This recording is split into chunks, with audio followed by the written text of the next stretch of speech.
Welcome to A Free Solution. I'm Kevin Wilson, your host today, joined by Tim, the Freedomarian O'Connor. I'm here, Kevin, and I am on the road once again, 15 minutes from Sin City, brother. Yeah. Just a little bit east. Down in downstate. I get down in the downstate. It's an amazing place. Like, honestly, Long Island is the deli capital of the world, Kevin. There are delis everywhere, and they are all literally amazing. I wish that I wasn't on a diet right now. I would go crazy. Darn shame. I bet there's some good stuff down there. It's honestly, it's a very competitive market for food, and so every deli, so you got to be good to survive. Yeah, that's what and they are, man. Oh, right on, man. All right, so we got a bunch of stuff. We're gonna talk about the song everyone's talking about, Men North of Richmond, and love that song. Most of it. The song, the reaction. We're gonna talk about how AOC, Alexandria Ocasio-Cortez, has been on a bit of a libertarian streak. Just a couple of things. God bless her. I got a take on it though. Like, one of the reasons why she's going after the rules and regulations in New York City, but we'll cover that when we're doing the radio show, because our conservative bros that listen to the radio show will like my take, I think. I'm sure. No, but so talk about that, and then a place that might have a 50% tax increase. Talk about that. A weird place that is not that far from my home. Yeah. So definitely talk about that. And of course, if you have any other topics that you want us to talk about, we'll try to get to them in either the main show or the show after during the breaks. Leave your comments. Shelly, I already see you out there. Leave your comments. Good evening. Thanks for being here, Shelly, on YouTube. Shelly's a hero. That's right. All right. And so we will get to the show in about 25 seconds. We're going at 2:30. And yeah, we'll see if Tim and I are going to have a civil discussion about Beltway libertarians and populism and favorite topics. Yeah, it is a topic where you and I seem to diverge. We're a little divergent there. Yeah, just a little bit. All right, we're in. Now, an hour of clarity for exhausted people of our nation mired in toxic partisanship. Left versus right, us versus them. While we pay to keep our politicians fighting, how do we, the people, rise up and solve the great challenges of our time? We do it by embracing freedom and liberty. There may be no such thing as a free lunch, but this hour is as close as it gets. Welcome to A Free Solution. All right, welcome to A Free Solution. I'm Kevin Wilson, your host today, joined by Tim, the Freedomarian O'Connor. Hopefully Tim is here on the show. He's miming at me right now, and I can't hear him as we're doing the live stream on Wednesday evening. Can you hear me now? Now I can hear you, Tim. Welcome back, Tim, the Freedomarian O'Connor. Yeah, bro, I was getting a reverb of our opening session there, and it was beautiful. I love Bob Savage's words there. He did a very nice job for us. But I got to hear it twice tonight. There you go. All right. Well, hopefully that's all good now. And so we got a bunch of great topics for you. Thanks again for listening. If you're listening on WYSL, appreciate you being here. If you're listening on the live stream on Facebook, on the Free Solution Facebook page, YouTube channel or group, or the Kevin Wilson page or the Tim O'Connor page, appreciate y'all being here too. Make sure you leave your comments if you want to participate in the show. So, we're going to talk about the populist anthem, the Richmond North of Richmond. Anthem. Yeah, we'll talk about it. Big hit on his hands. Yeah, he does. So we'll talk about the song itself, the reaction to the song. We'll talk about whether or not AOC, Alexandria Ocasio-Cortez, is becoming libertarian. Well, she has a libertarian streak in her, and I mean. She does in a way. Like, I'll be fair. Also, though, she's really annoying, and I think that, we'll have to break that down. We can't. No. We need. We'll get a whole segment. Save it for the segment, and of course we're going to talk about taxes too. It's New York State. Someone in New York State is trying to raise taxes, and I know that's like saying the sky is blue today, but yes, someone in New York State is trying to raise taxes by a whole lot, like by like 50%. We're going to talk about that. We are. We're gonna. It's local to my fan base. It's local to us, guys. It's a big deal. Huge. Yeah. All right. So let's talk about we'll talk about Richmond, North of Richmond. So tell us about the song, Tim. I know you're a big fan of most of the song, not all of it, but most of the song. No, not all of it, right? Like so it's most songs like have moments. This song hit everyone at a moment, right? And I have some favorite lines from it, right? Selling my soul, working all day, overtime hours for baloney pay. Like I like that line, right? Yeah. The dollar ain't garbage and it's taxed to no end, all because of the rich men north of Richmond. And so the guy's voice is literally amazing.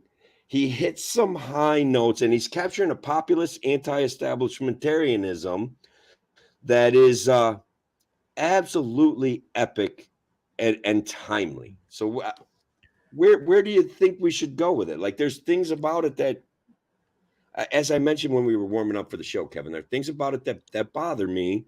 But I don't know. I kind of want to celebrate some of the things he says that I enjoy. What do you think? Yeah, sure. I mean, so I'll acknowledge like that. Some of those lines like hit notes with people, right? Like, he says it directly, without, and for better or worse, he says things like that directly brings about the complaints, the challenges that people are facing in terms of working really hard, not feeling like they're getting ahead. There's a lot of like, this is well-trodden ground for folk songs, but again, sometimes stuff hits at the right spot at the right time, in the right place where people, get excited about it. And I acknowledge that people feel really passionately about this and feel that this hits the notes that resonate in their own life. Yeah, a lot of people are piling on it. Let's say, like we've got the conservatives, we've got a lot of libertarians that are making it, recognizing some of its great points. Yeah. So, yeah. but so we'll go to we'll go to some of the reaction, because to me, I'm like, all right, the song's okay. Just guys, calm down.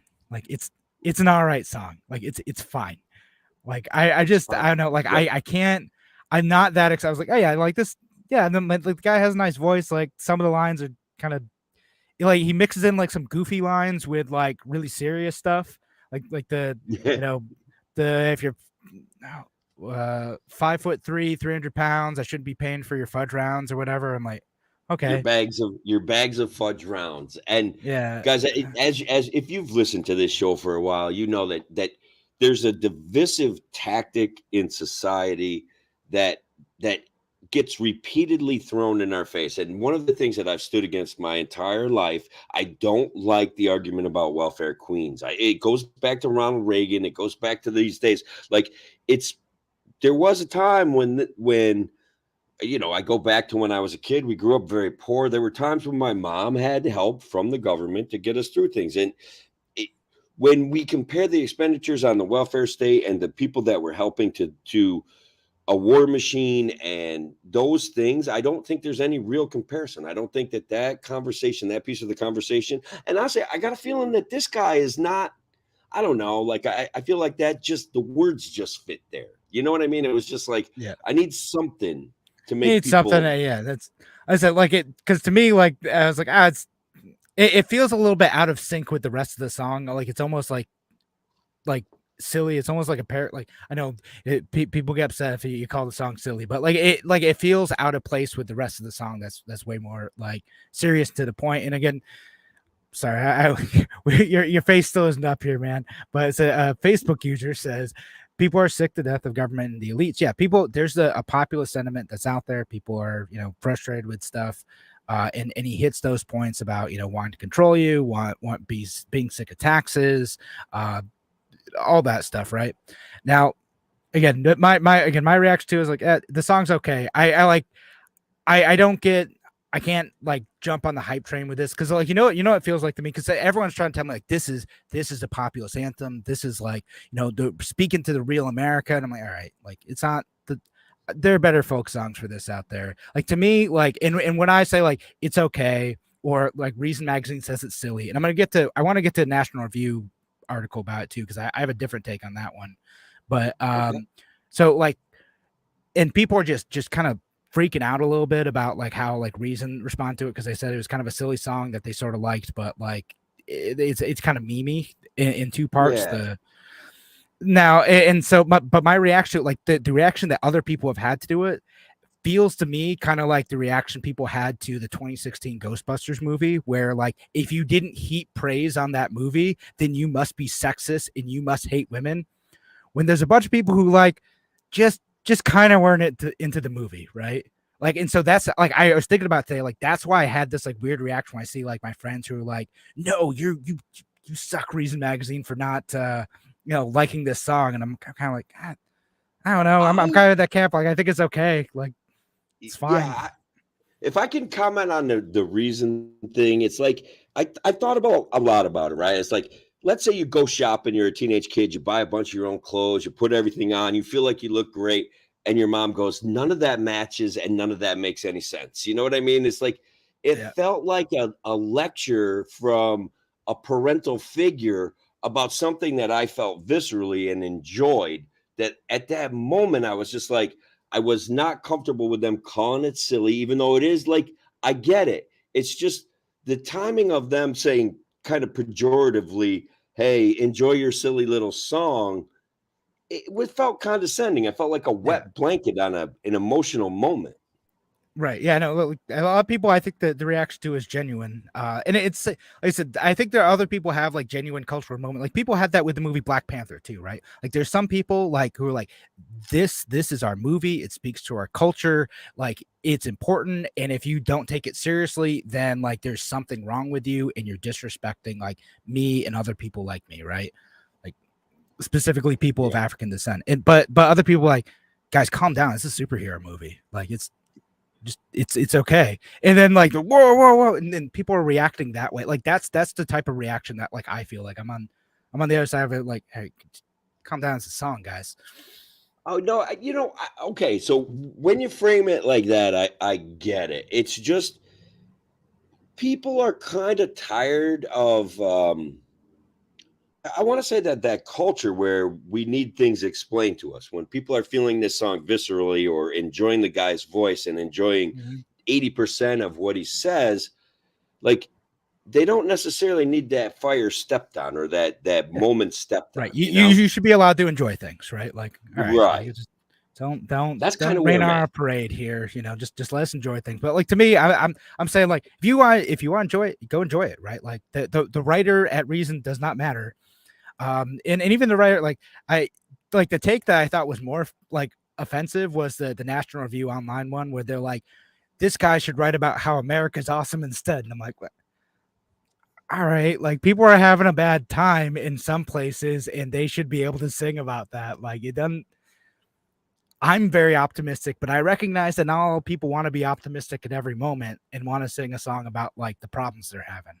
It's fine. I didn't see the National Review Online one, but I just the conservatives are mad about that one. The libertarians are mad about the Reason one. That's well, Oliver Anthony did a nice job kind of stoking some flames then regardless. And look, we live in an outraged culture and it's an area where this is where you and I can get back to cohabitating, where we see these overreactions, these emotional overreactions that people just get played by each other. And then it ends up making like politicians wealthy and the mainstream media wealthy. And we're left sitting here going, guys, if we just stop fighting, things could be a lot cooler, man. You know what I mean? Yeah. And so we even talked about the overreaction on the left too, because left like this is the right-wing anthem. You're basically a fascist if you like the song. I'm like, all right, like y'all need to calm down too. Like it's like this is like a populist folk song, like that. Other folks have sung like songs like this, and I know like they might not like some of the lines in it, but like the being against elites, like vaguely being against like paying taxes or being frustrated that you can't get ahead. Like that's again well-trodden area for folk music. And it's not like really right wing or left wing. Like honestly, like in and of itself, it's not. He is not. Yeah, no, he's not. He. I don't feel as though I got a total anti-government systems vibe. He got a rich men north of Richmond, and he's right. Like he mentioned something about how they want to control everything, and it does really. People feel that every day. Like this constant culture war, this cultural Marxism that's going on, where we're changing the meaning of words and we're twisting things around on people. Like people are frustrated by that. I kind of want to rewrite that whole welfare kind of queen argument from him. Because I think there's got to be something better that could go in there in that verse, right? Yeah, no, I mean there's definitely something better that can, because I think there is a legitimate criticism. I'm like, all right, like man, the people doing that aren't like really your enemy. Like it's the, and I don't think that was the overall point of that song. And if you swapped out those lines, like the people on the left, like also would have nothing to say about this. Because it was kind of beneath the song, right? It was beneath the vibe of the song for me. That's what for I me thought it too. was. Yeah, it was. I was like, I didn't like that line. I was like, yeah, it feels out of place. Benefit of the doubt, though. Yeah, and like the taxation and the worthlessness of the dollar, that's not something that makes it to a song every day. Like that's real every day. Low to middle class Americans are feeling the pinch of devaluation. And you know who else is feeling the pinch of devaluation? Our senior citizens, right? They're really feeling this pinch of devaluation. And at least somebody kind of folksy complained about it. And that was like, that kind of carried it through for me for the whole song, Yeah. No, it's again a way to speaking to that particular set of concerns, that population, that the problems of like everyday people, right? And again, there are other forms of music that do this. This Facebook says all music kind of does that. Like rap music does it, country music does it, pop music does it sometimes too, but not as much. But there's lots of genres that speak to this, and it can bring people together. It can also divide people, but a lot of times it does bring people together, and But everyone's got to take sides in the culture war, and that's again the part of where I like chafed at with this is like I don't want to take a side on this. Like, can we just not? I'm trying to enjoy the end of my summer here. Like, I want to have a fight about a song. Yeah. I get it, man.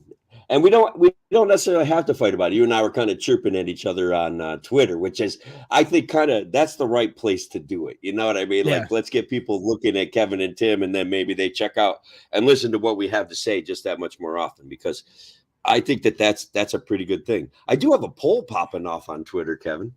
Absolutely going wild. Just a way.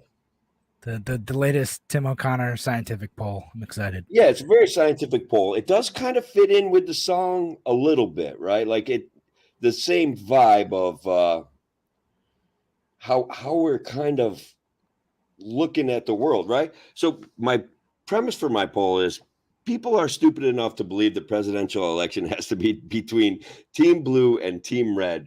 And then I ask the question, how do we fix such simple-minded stupidity? And you guys may be asking yourselves, how do I turn that into a poll? I put Trump, Biden, random barn owl, and my mom. And guys, guess who's winning? Kevin, is it random barn owl or random is it your mom? Owl? It's random barn owl is in first place. And Random barn owl is also the axiomatic enemy of the state, Ed de Tocqueville, who's a very popular Twitterist and interacts with lots of libertarians, has lots of libertarian views. So people recognize that that's who I was kind of campaigning for. Now, interestingly enough, Trump is not in second place. I thought maybe he would be. But my mom is putting in a pretty good showing, Kevin. I got to be honest. She's in a pretty solid second place, and we only got 4 hours and 40 minutes left on the poll. All right. Well, best of luck, Tim's mom. Yeah, she's not going to overtake the random barn owl, but perhaps that will make a suggestion as a potential running mate for him. All right, good thought. Definitely something worth exploring. I was kind of lost this as a subject. I was going to talk about like one of the kind of related issues people got brought up related to Richmond, North of Richmond. I don't know if we have time to talk about it. Maybe we'll get to it during the break, but it's basically like the is it helpful to be in the mindset of blaming other people for your problems? This is the talking down to. Like, this is the actual, like, I understand why people feel like they're being talked down to in this, when they're saying like, no, you got to pull yourself up by your bootstraps. This is just complaining that your problems are caused by other people.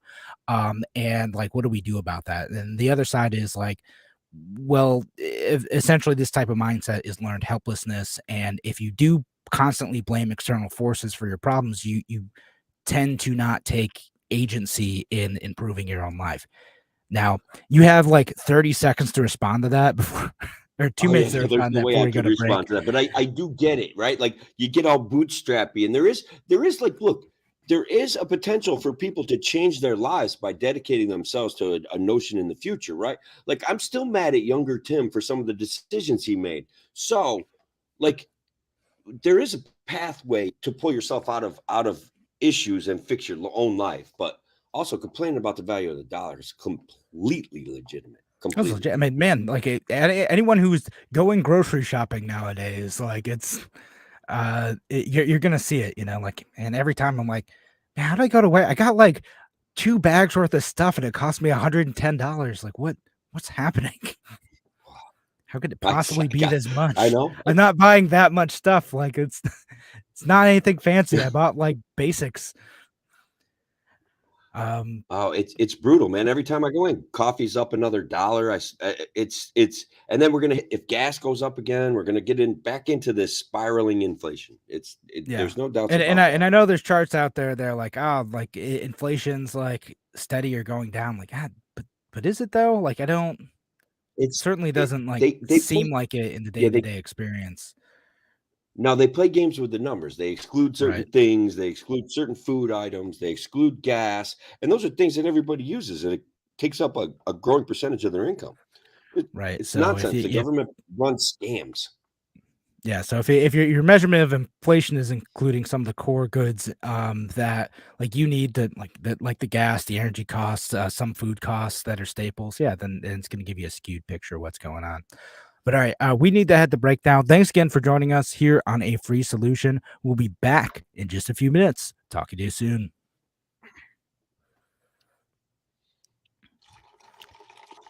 Overall reception is not too bad. You lost my face at one point there. Yeah, no, just a little bit. You kind of froze up a bit, Tim. Okay. Right. I am. It does seem to be better on my end this week, so I'm not like totally freaking out. It does kind of make me nervous when I know that the broadcast isn't going out there perfectly. I do wish I had kind of an unlimited funding to kind of get the best setup for this situation, but I'm working on it, and it definitely is a goal that I have. So I will improve it as time goes on. And also, not that long from now, I'll be working closer to home, and we'll be able to do this out of the home base. And that's generally pretty consistent broadcast platform, Yeah. For the taxes in our fair county, we have pretty good internet service. I'm not sure why taxes should play into that, but they do. Well, man, we could debate whether or not we should subsidize rural broadband again. I'm not sure that we debated it. We were just like, it was kind of like, remember that was, I think, it's like one of your first times on the show. Yeah, called me not a real libertarian, and I'm like, well, I know, but it's not that. Like, I'm trying to represent these people this is a weird setup, and the licensing programs, none of that is real libertarianism. We're so far from it. I'm not sure. You still have to have solutions for people that you're seeking to represent. And it was fun when he said it, It's a rite of passage for everyone to be called not a real libertarian. That's like we I think us and probably many folks listening to try to keep in mind, like, okay, like we're not everything needs to be like a fully functional libertarian solution. Like, sometimes just doing things a bit better and operating within the system that exists is going to be an improvement, a substantial improvement on people's lives. And we're going to talk about that next, actually, with some of the AOC stuff and her responses to sunscreen of all things. And I temporarily lost you again, Tim.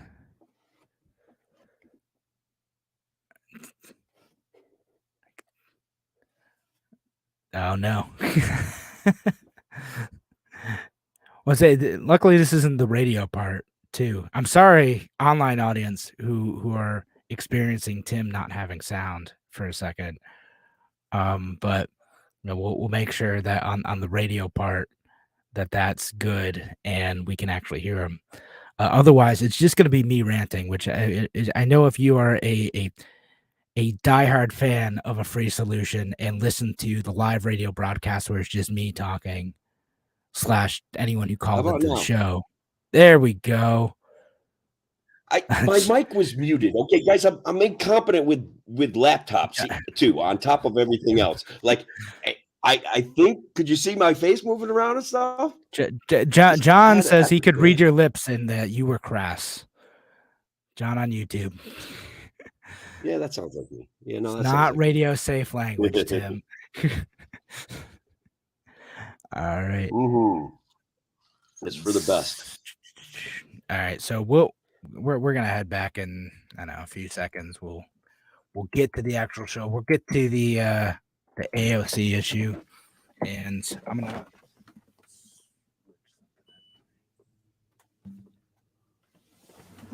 turn my fan on. It's toasty in here. All right, back in 5. Welcome back to A Free Solution. I'm Kevin Wilson yesterday, joined by Tim the Freedom Variant O'Connor. Hopefully I'm still here, Kevin. I keep the internet connectivity. All right. Your lips are moving and I'm hearing sound. That's good news, Tim. Perfect. All right. Thanks everyone who's joining us here on WYSL and joining us on the live stream, wherever you're listening, Free Solution Facebook page, YouTube channel, the Kevin Wilson pages, the Tim O'Connor pages, or if you're listening later on the podcast, appreciate y'all here too. Thanks for listening. Thanks for being a part of the show. And we're going to shift topics away from the populist anthem and to whether or not the infamous Alexandria Ocasio-Cortez, known for being a Democratic socialist, Larry Sharp's congresswoman,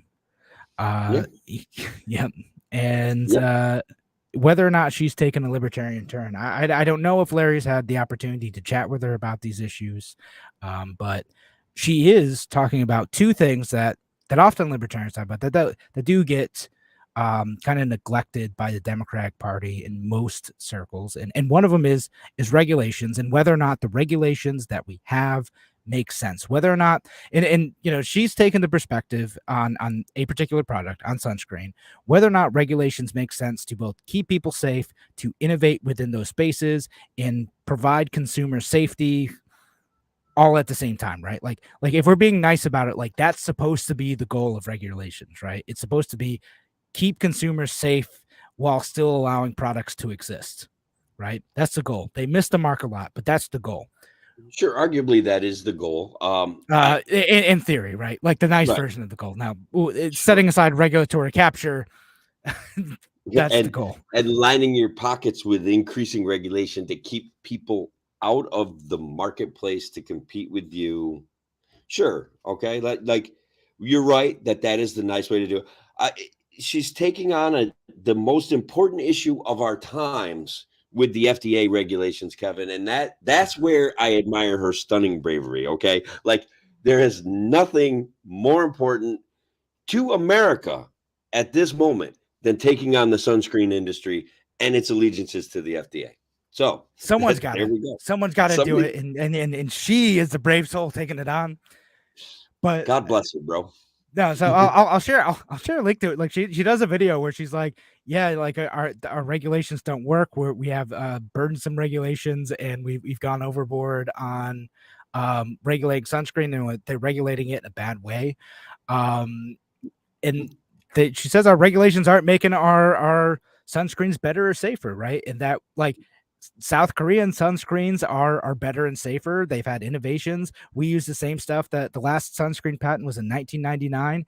And the reason why is because in the United States, the FDA is the one who regulates sunscreen, and they regulate it as a drug. And because they do this, it is extremely difficult and expensive to get anything new passed. So no one does. No one bothers. They're like, whatever. Like, why bother innovating? Because like we're not going to make profit off of this. Right. It's already in So- its most profitable form for us, so it will not progress. Period. Yeah. There's no reason for it. And again, if you want to be a new player in the market, like you're going to have to spend a bunch of money to get it through years of testing to do this, because the FDA, it takes a long time to get stuff through. And the idea being is that like it's supposed to be, keeping us safer. It doesn't always do this, but that's the idea. And so the only way to change this is probably through an act of Congress, by saying that the FDA should no longer regulate this product. It should be regulated by other consumer safety like things. And the thing, she kind of loses me on like, and we need a big study on this. Like, no, we don't. We do not need a big study on this. We can just do it. Like we don't need to spend $500 million figuring out whether or not the FDA should be the ones regulating sunscreen. We could probably just move it, because other places do. Europe does this. South Korea does this. We had the same discussion related to the baby formula thing, which now again. Yeah, that's what I was remembering. Like, why didn't she come out then when we could have been importing the same food that they feed their kids in Europe and made a shortage thing go away almost automatically? Yeah. You know what I mean? That was a more acute problem affecting babies. Think of the children. Come on. Like affecting my child. This is peak tanning season, Kevin. The sun's kind of moving away from the earth a little bit. This is peak sun tanning season. We've got to get that in before the end of the year. So yeah, that's fair. Like again, I totally like it is a thing that needs to be tackled. My criticism on this is I hope AOC takes this thought about like, hey, here are ways in which regulations are hurting everyday people, is making access to a thing that should be keeping us safer more expensive and less safe. Let's apply that elsewhere. Maybe it does apply to baby formula. Maybe it does apply to like other goods and services out there that would make sense to make it easier for people to be able to access those, to start up businesses around those, and for companies to make a profit around it. Yeah, I said that too. Like, it's fine. It's fine if companies make a profit off of providing a product that helps us and makes people happy and provides value. That's a good thing. Profit is great. It's a great motivator. You're making money from serving your fellow man, and you're managing your capital effectively and efficiently. It's just amazing that term has been so cheapened and so derogatorized. I want to say the word, like, I'm not sure that the word that I want to say works on the radio, so I'm avoiding it. But like, Kevin, so we were just talking about the FDA drug approval process. It can take up to $2 billion and 12 to 15 years. So what if like certain things, like, can you imagine? You can't enter into the competitive sunscreen market in the United States with $2 billion in 15 years. Like who's going to do it? Who's going to invest that much money to do that when, like, how long is it going to take you to make it back on sunscreen? Like there's some drugs where they're able to make it back in part because like for a while they can charge a ridiculous amount of money for those drugs, which if you're wondering like why does that happen, it's in part because like the approvals take a while, right? Sometimes for good reasons, but other times it doesn't really make any sense, and it makes access in this case to drugs like difficult for people who might need them to literally save their lives. And we've gone over on the show like many examples of that. Yeah. And so remember Trump like wanted to get the right to try kind of legislation through. There's one of the good things he did where, like, especially if like you consent to it, you understand that there are risks involved with doing something that hasn't gone through the full FDA approval process, but you think that a medicine that is partway through that process could save your life and you want to try it because nothing else has worked, you should be able to do that. Yeah, that's a good thing. That's the humane thing to do. Absolutely. The government is not humane, though. They're system based. It even goes back to talking about that song where he kind of falsely juxtaposed certain issues. It's a system based. He did a great job with certain system based criticisms, and then kind of like got lost in the weeds there. So it's system based, and the systems are broken. Even AOC knows it. Like when it comes to sunscreen, she doesn't recognize it when it comes to baby formula and other things, but sunscreen she's on top of. That's good.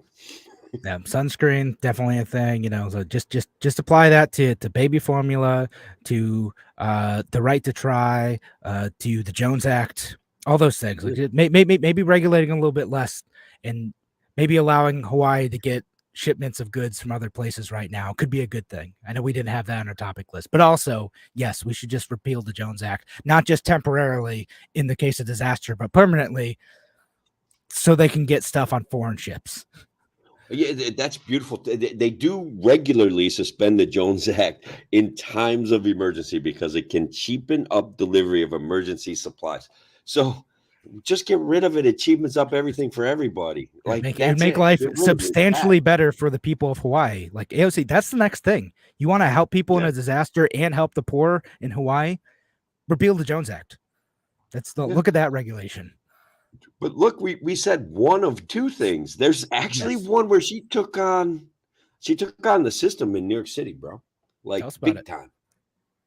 Well, basically AOC decided to okay, so occasionally in New York City there's a crackdown on our unlicensed vendors of food, right? And so recently there was a crackdown at a party where unlicensed vendors of food got like hauled off into jail. They lost the money that they made. And basically AOC realized at that moment her constituents were being abused by the government and that there's only, Kevin, 853 vending licenses available in New York City at any given time. And that doesn't mean that means there's only 853 vendors. It's 853 people have permission to sell food through vending carts in New York City. So that means that everybody has to go get a job from somebody with a vending license to sell food. And they do it on commission and stuff like that, but it's still kind of a shady deal. It certainly doesn't enhance competition, and it certainly puts people on the chopping block when they don't get the proper requirements. And certainly it makes licensors, the guys that hold the license, very wealthy. So Yeah, that is. And she's like, holding on.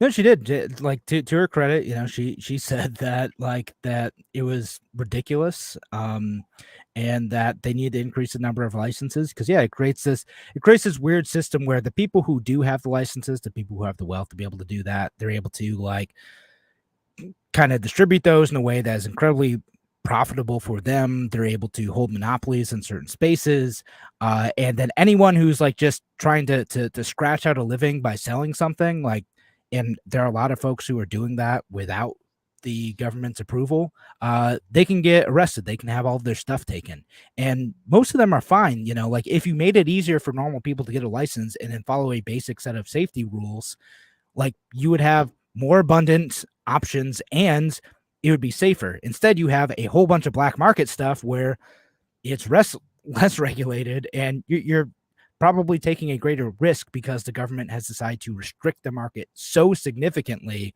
that it's no longer functional without a black market. And yeah, kudos to AOC for wanting to fix that.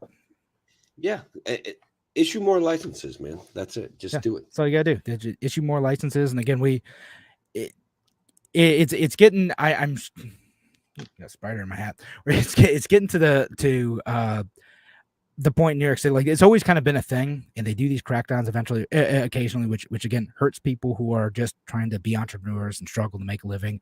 But it'll probably eventually collapse in the same way that the taxi market sort of collapsed with Uber and Lyft, where it's like, well, people recognize that the medallion system didn't work, that it created such a limited market for access to necessary goods, and that the legal operators were not serving the people who needed to be served, who had a demand for these services. Therefore, you either had to like go with black market options, or which Uber was for a while, or go without the service at all.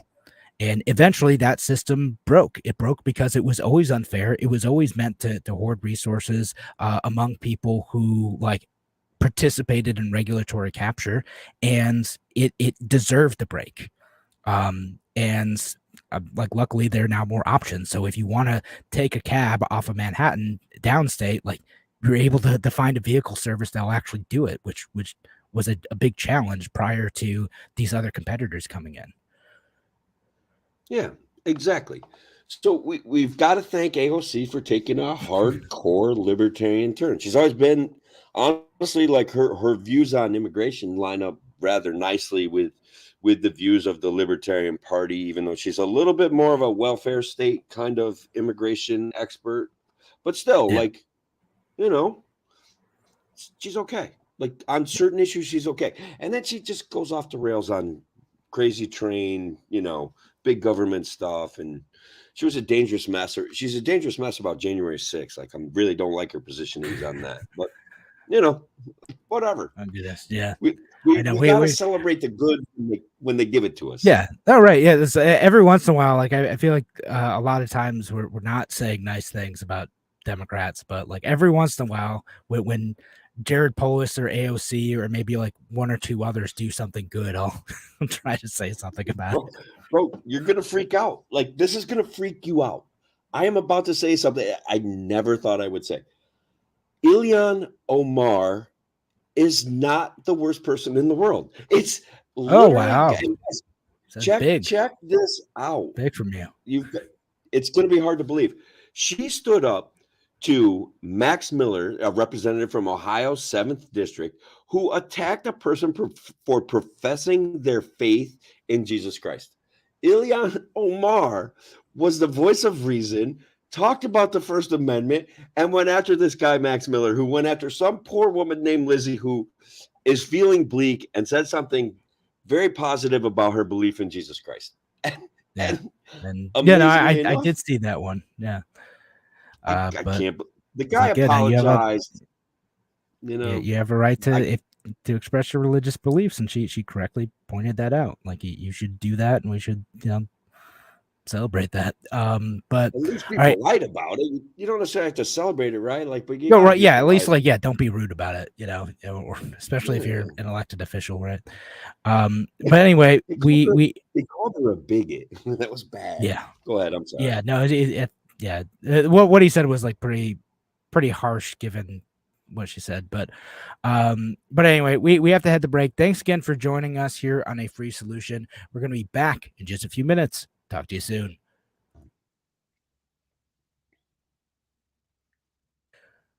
All right. We got one more subject left, folks. We're going to talk about taxes. Yeah, this is a big one, man. Like, this is a big deal. It's just so bad. And look, it's stuff like, if you guys have watched me in the past and Kevin, and I've had my friend Brian LaRusso on, and he's like a bloodhound for this stuff. But the next segment is going to be about a property tax income increase that is just incredible in our local area. Well, not Kevin's local area, but mine. A little way, a couple hours away from me, but you're gonna have to give me the lowdown on it, because I tried to read what you sent me. Tim sent me a picture of a newspaper clipping, folks. So that's how we do things, bro. That's how this is why you need those broadband subsidies. Yeah, that's you got to get like newspapers that are on the internet, Tim. That's the Cooperstown Crier is, well, we'll talk about it when we get back in, but they are a legit news agency. They do a nice job. Their online offerings aren't up to par. That they'll get better at it, I'm sure. Yeah. All right. Well, we'll get back to it in just a few seconds. We'll go back in at 44. 5. Welcome back to A Free Solution. I'm Kevin Wilson today, joined by Tim, the Freedom Barian O'Connor. So I'm still here, Kevin, and we're experiencing one of those things where I told you so. Okay, like we were talking about Otsego County and its fiscal mismanagement and its growing need to signal its virtue and how that was going to come back to haunt us. And apparently, guys, like this, I'm referring to an article out of the Cooperstown Crier dated Wednesday, August 9th by Lauren Yakores. I'm sorry, because Kevin had mentioned, and I'm reading it because the Cooperstown Crier didn't have it posted online, but I'm reading an actual newspaper clipping that explains that the Otsego County Board has entered into its 2024 budgeting process. And guys, like the meat of the article, we're getting into where we didn't adequately plan long term. Capital projects are going to come home to roost, and our property taxes could go up by as much as 50% as we head into the future. Like next year, it could happen. Of course, guys, and so playing the fixed game scenario when we talk about the government and things that they do right now, floating the trial balloon that property taxes are going to go up 50% is something that they regularly do. And so then when it only goes up 10 or 15%, they get to go, see, we did a really good job. It's not so bad. It's only like we tried really hard, like, and then you're like, oh yeah, well, look, at least it wasn't 50, right? Yeah. And look, with it kind of goes to everything. Like if they want to blame COVID, I get it, man, because the draconian COVID policies in New York State chased people out, and rural communities were drastically impacted by that. Okay, especially our small areas where people lost their jobs, people were threatened. People who were in nursing got fired from their jobs if they didn't want to take a vaccine. Small businesses were closed for months. One of our primary rental kind of businesses was they closed the baseball camps for an entire summer. I get that people think that was necessary, but a lot of people in Otsego County, a lot of middle-class people in Otsego County lost a lot of money, and they're like, that's it, we're leaving, okay?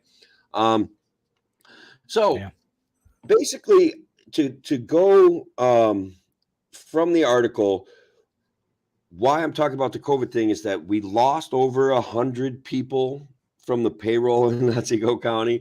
We managed to replace it with about 91 people. And now Otsego County has historically been able to pay very low wages because we had families living here, and moms or dads would go and work for the county, just like there's a couple other organizations that kind of play this healthcare game where you come work, it's not that hard of a job, we won't pay you a lot, but your family's going to get healthcare. And Otsego County played that game for decades, okay?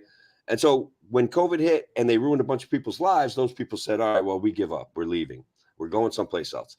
So between healthcare costs, health insurance costs, the capitalization, failure to plan at capitalization, they hired basically a county commissioner at the tune of like $150,000 a year, who is now building an office around himself and has 3, people working for him.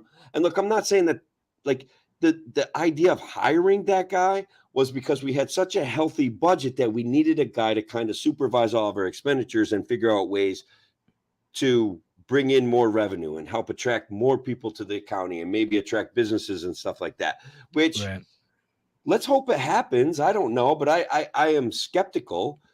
And now here we are facing, guys, it won't be 50%, but I'm going to tell you, for the next few years, our property taxes are going to be going up substantially and drastically, and at a pace that we never even expected.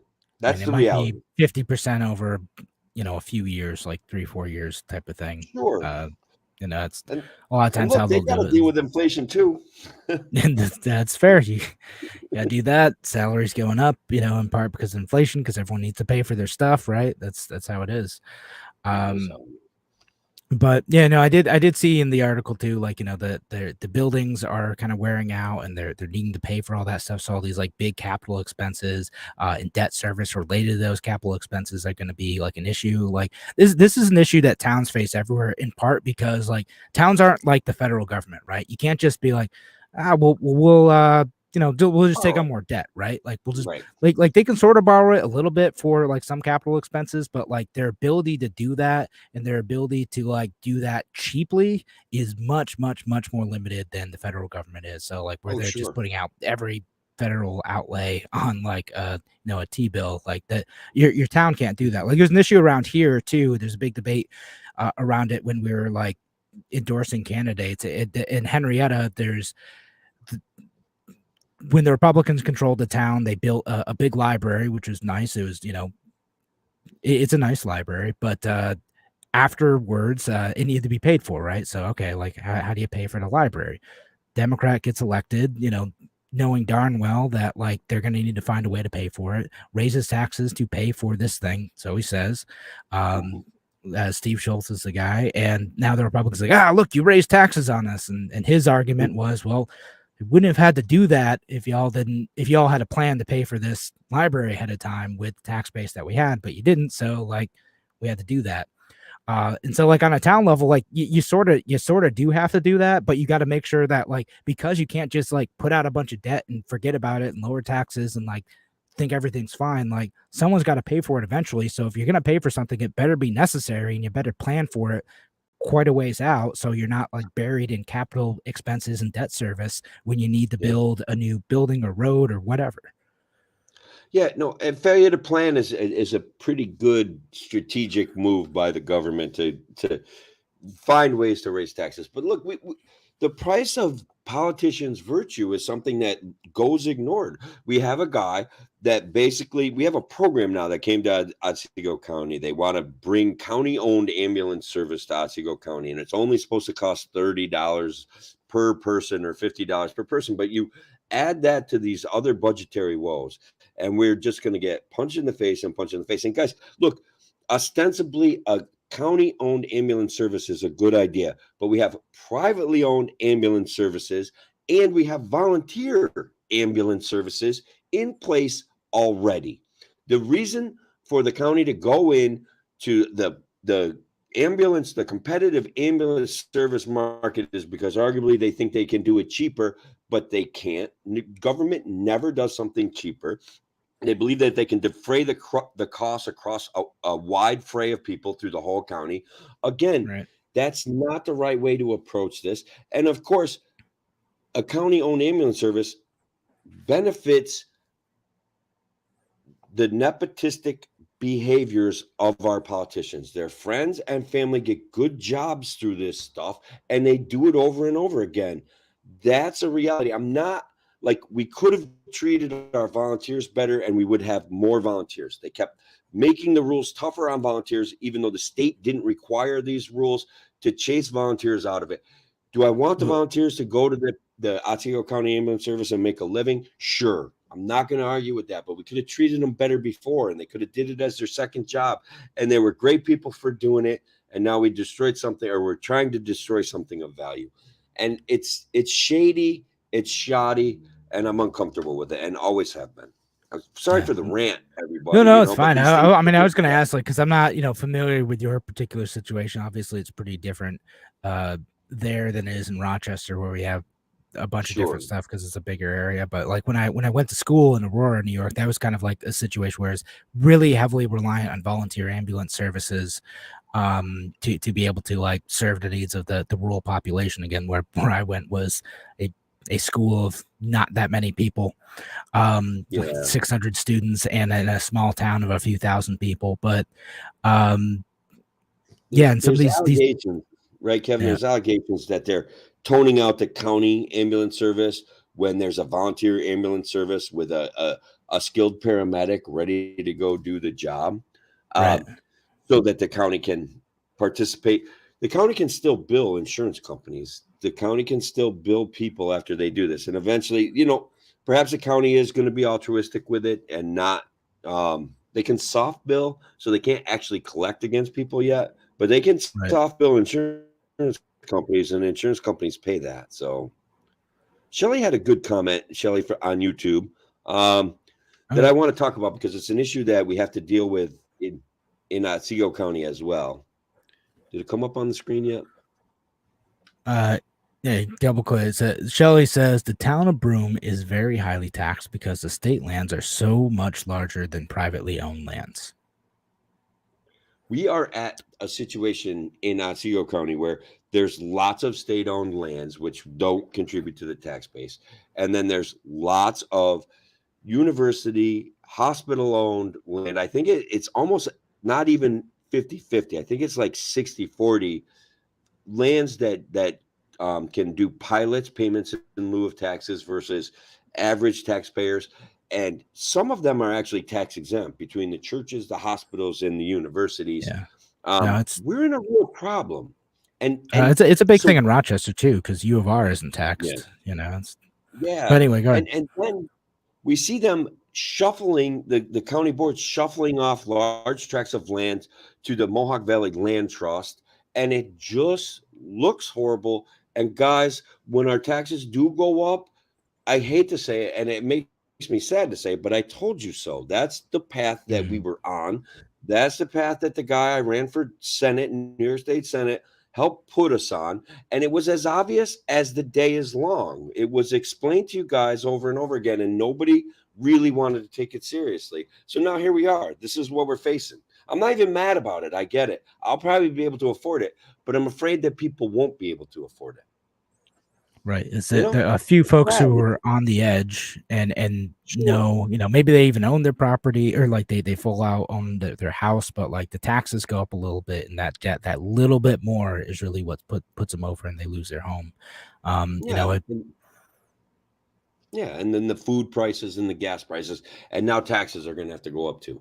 And at least they won't be able to as aggressively seize people's assets and not compensate them if they make a profit off of the sale of the land. So at least that has changed. Yeah, at least they can not take the profit off of it. You get the excess proceeds, but it is a sad thing though, because it happened, that sort of thing happens in the city obviously too. Like neighborhood gets more popular, city like reassesses all the houses in the neighborhood, or they reassess all the houses in the neighborhood, and suddenly your house is worth $50,000 more without doing a darn thing to it, and your taxes go up pretty significantly, and then now what? If you're on the edge, if you could barely afford the place to begin with, then you might be out, even if you've lived in that home for decades. And I do feel bad for those folks. That's the one argument like around gentrification where I'm like, man, but really what you should be mad about is taxes. Yeah, you should be. And the vicious cycle that taxes can create, right? Like when taxes and inflation both have to go up, the people that really, really get hurt are old people and young people, right? Like that's the reality. Young people that want to strike a living in your area can't afford to. Old people living on fixed incomes also get beat down by these things, and it just seems so avoidable, if you will, so preventable. And look, we do have to deal with the aftermath of what the government did, especially the New York State government did with COVID. And those chickens are coming home to roost. And I don't even mean it like it was horrible, the decisions that the government in New York State made. And now we have to deal with it. Yeah, we're living with the consequences, both the substantial and probably unavoidable consequences of a pandemic, and the much more avoidable consequences of government decisions that maybe in retrospect we could have done better on. And that's the nicest way to put it. And I know you're like, Kevin, why are you being nice? But you shouldn't be nice about it, but I get it. Like you got to walk me back off my ledge, because I do get really mad and I will rant, right? So I get it. Yeah, so be nice about it, be polite about it, because hopefully we can pull a few more people into listening to what we're saying when we are polite. That's where reason's good. And again, like I made fun of Reason earlier, wet blanket on liberty, I get it. But also, perhaps they do write a lot of great articles, Kevin. They really do. They got some good ones. I was accused of wanting to write for Reason. I was like, yeah, sure.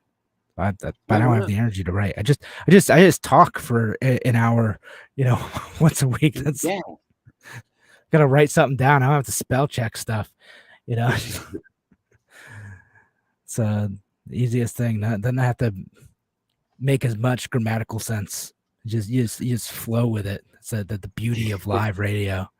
Just go with the flow. That's all it is.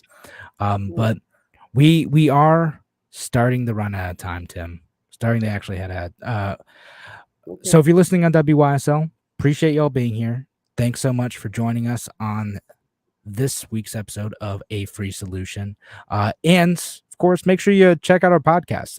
Look us up, A Free Solution. If you haven't subscribed to our podcast, go find it. It's all over the place. Anywhere you're looking for podcasts, you can find a free solution. And oftentimes we're doing things like talking during the breaks and talking afterwards too. So if you want that extra content, go find us on the podcast. Also, make sure you follow us on a Free Solution Facebook page, Free Solution YouTube channel, the Free Solution group. We have some discussions going on there occasionally. Kevin Wilson pages, the Tim O'Connor pages, wherever you can find us. All right. we are now out of time. Thanks again for joining us. Have a wonderful night, folks. Take care.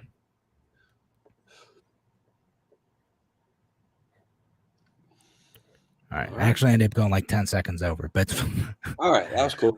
So we didn't really get to talk about Maui, and I think we should maybe spend a few minutes on it. And where my focus would go, as usual, is where people watch Fox News and watch MSNBC News, and like MSNBC is like Joe Biden's handling this flawlessly, and Fox News is like he's the devil incarnate. And if the roles were flipped, the script would be flipped. And it's really, guys, that freaking simple.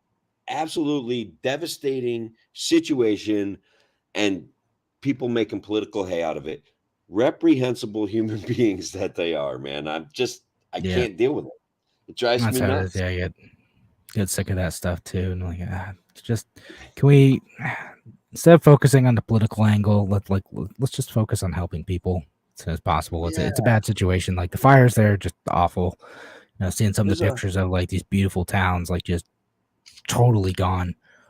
Yeah, there's a faulty juxtaposition going on too, where Joe Biden came on and the waves, radio waves or TV, whatever he's doing, and talking about how he's going to automatically give $700 to every resident of Hawaii. That's that, and people are freaking out like that's not enough, and they're juxtaposing it to what we did in Ukraine. And guys, nobody is more against what we've done in Ukraine than me. I'm anti-war. I'm anti-violence. I'm anti-burning up our old military equipment and calling it a win for our gross domestic product. I'm against all of that. But the $700 going to the people in Hawaii, that's just a little bit of money to help them. We're still going to send aid. We're still going to send equipment. We're still going to send the National Guard. We're still going to send whomever to help them people like that. No matter what president that we have, no matter how dumb he is, like whether it's George Bush or Joe Biden, like two of the dumbest guys that we've had in the history of presidencies, they're going to do something to help Hawaii. That's the bottom line. Right. Stop letting those fools in the media play. And there's great like. Yeah, no, he isn't right, and like, and part of that, like, why is he saying $700? Like, well, the reason why is because that's what like FEMA has like in the statutes to say like this is what we can immediately send an aid to like the people over there, and then you have other provisions for sending like the other type of aid that you're talking about, like the infrastructure-based aid, the National Guard stuff, like that all comes kind of like separate. Like the $700 thing is just like what he could do immediately. He's again he's doing the bare minimum in this situation, like so far, but I'm sure he will step it up in the same way that like all the other presidents, like people did this with Donald Trump with like the Puerto Rican situation, like that same thing, but like he did the stuff that he was supposed to do. Like that's what it was. Kevin doesn't even like Trump. I mean, I don't really like him, but I like him slightly more than Kevin does. And he's being honest about the Puerto Rican. Kevin, first of all, is always honest about Trump. Like it's not disingenuous. So let's say I said a nice thing about him earlier too. It was like he had the right to try act. Like he was spot on with that. It was, like one of the best things he did. Yeah. And yeah, with the Puerto Rican situation, it's the exact same thing but flipped. It's this script that guys, if we stop letting the script work, we disempower these fools, man, and they got to kind of come up with better stuff. You can't.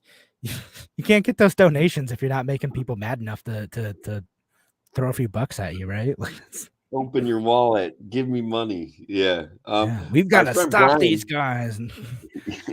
Our friend Brian on Twitter said that our count is off or something, so he's actually watching the show and retweeting it for us, and I love that. Like Twitter is kind of like a hive of activity right now. Gosh, it's certainly a thing. It's not even Twitter anymore, Tim. It's X. That's true. I forgot that the name changed. I did get a notice that I should monetize my account, that I should start paying him $8 because I may be missing out on monetary payments. So you get don't you have to get like 5 million views in a month to Yeah, do which that? I'm nowhere near that, right? Like, You don't think so? Like you gotta build it up. I mean, maybe if you get the blue check, Tim, like you could just do it. you send If them I get to $8 a month. 5,000, yeah, if I get to 5,000, I'm definitely going to try the blue check for about a year. Like, $8 a month, I guess I could probably afford it. And then we can broadcast at Twitter Spaces, and I don't know how to do that, but I'm sure that that's where everybody is. But we had a great show tonight, and a lot of people out there, so that's good. No, and yeah, I appreciate all y'all listening tonight, and we should probably call it quits before Tim's voice cuts out again. Yeah, we and I gotta have to save vamp some. for several minutes. We gotta save some material for tomorrow too. We gotta do. Yeah, we're gonna have to do a bonus show, folks, because our buddy Bob is gonna be out next week, so we gotta give him a pre-record show. So tomorrow night we're gonna do this again, guys. Yeah, it's gonna There'll happen. be more beer, and we'll find fresh subjects. Sure will. Maybe I'll sing. Maybe I'll sing the new. I'm gonna write the new paragraph to replace the welfare queen paragraph. All right. Looking forward to Tim, the singer-songwriter O'Connor. Man of many talents, Kevin. That's right. All right. Have a great night, folks. Take care.